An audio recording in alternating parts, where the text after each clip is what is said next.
Hello, I'm Lucas, and I welcome you to this presentation about our paper, Provable Robustness of Graph Neural Networks Against Data Poisoning and Backdoor Attacks. And this is joint work with my great colleagues at the TU Munich. So in the title, the graphs here is in brackets because I will show you today a general method applicable to general neural networks, but as an application domain, we will consider graphs. Okay, let's start with what we actually mean with data poisoning.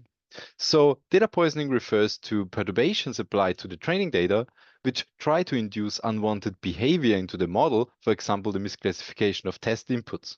And in a recent work published by Kalini and others, it was very impressively demonstrated that data poisoning is a very real threat for modern large web-scale datasets. There have also been several incidents of data poisoning that made headline news. And the best known case is probably that of Microsoft's chatbot Tay learning to be racist through interactions with Twitter users. Okay, to formally study data poisoning, we have to define what kind of training perturbations we look at. A common choice on which we focus in this work is to allow small changes to the features of your training data. Now, in this work, we ask the question if, for a given test point, we can prove that there exists no allowed perturbations to the training data that would change the resulting model's predictions, which is also known as robustness certification. Naturally, to look into this question for neural networks, we have to consider the training dynamics to get a mathematical grip on how a change in the training data would affect the test data point. But due to the complex training dynamics of neural networks, this, prior to our work, was actually an unsolved problem for classic neural networks. Now, to approach this, we, in our work, use the so-called neural tangent kernel, as it can characterize the training dynamics of neural networks under certain assumptions. So let's talk a bit more about the neural tangent kernel. Assume we are given a model outputting a prediction y hat that is an L-layer neural network.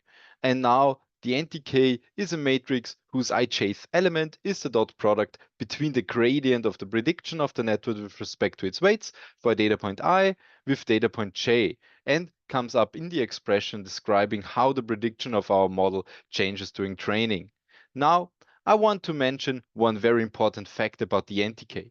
If the width of our network goes to infinity, meaning, if you look at the figure of a network to the right, we let its hidden layers width go to infinity, then the NTK enables us, depending on the law's choice, to show that sufficiently wide neural networks converge to particular kernel methods. Concretely, if we do classification and train an infinite wide network on a regularized hinge loss, it's actually equivalent to training a support vector machine with the NTK as its kernel. Okay, so how do we obtain a certificate now against feature poisoning? Mathematically, poisoning can be modeled as a bilevel optimization problem, where an adversary aims to minimize an attack loss, which captures the misclassification of a test data point by a model specified by theta, under the constraints that the adversary can pick a perturbed feature matrix from a set of possible perturbed feature matrices, and that the parameters of the model are chosen so as to minimize a given training loss on the perturbed training data. If we could solve this bilevel problem now, we would actually have solved certifying against such a poisoning attack, because we would know if there exists a choice of perturbed features on which training would lead to misclassification of a new test data point, as this is indicated by the attack loss, or not. However, actually solving this is a huge challenge, as bilevel problems are notoriously hard to solve. So we develop a solution strategy to this problem using three main steps that are visualized in this picture.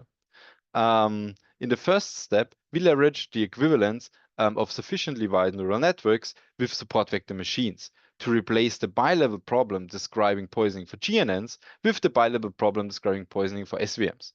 Then, in the second step, we exploit properties the training of kernelized SVMs fulfills, such as convexity, to apply theorems from bilevel optimization that allow us to reduce the bilevel problem to a single level one. And lastly, we employ different linearization techniques to reformulate the non-linear single level problem into a mixed integer linear program, which makes solving this optimization problem tractable. With this, we have actually developed a certificate valid for general kernel SSVMs, which has not been achieved prior to our work. However, crucially, by using the NTK of different neural networks as kernel, as indicated earlier, we know that the certificate for the SVM will transport to a certificate for sufficiently wide networks. Okay. For our results, we apply our certificate to a graph learning task called node classification, where we are given a graph, as you can see here, whose nodes have attributes and where some nodes have labels, and the goal is to predict the classes of the unlabeled nodes. Now to your right, you can see the results when applying our certificate to a common benchmark graph dataset called CoreML, where we assume the adversary can potentially perturb the features of all of our labeled nodes, for which a trivial certificate would always fail to give any guarantees. And the x-axis shows how strong of a perturbation we allow as measured using the L2 norm, and the y-axis shows the certified accuracy, which measures how many correct predictions are also certifiably robust, which we plot for different graph neural networks, drawn here as continuous lines, and for an MLP drawn as a dotted line.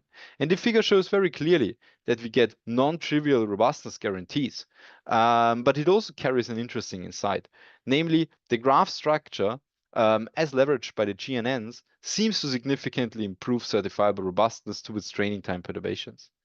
And with this, I already want to conclude and say that I have shown to you a method how we can leverage the NTK to develop poisoning certificates for wide neural networks, which is actually the first architecture-aware certificate against data poisoning for neural networks, thus allows to derive model-specific insights into the robustness behavior of different architectures. If you're interested in this work, check out our paper published at TMLR and linked here on the left side.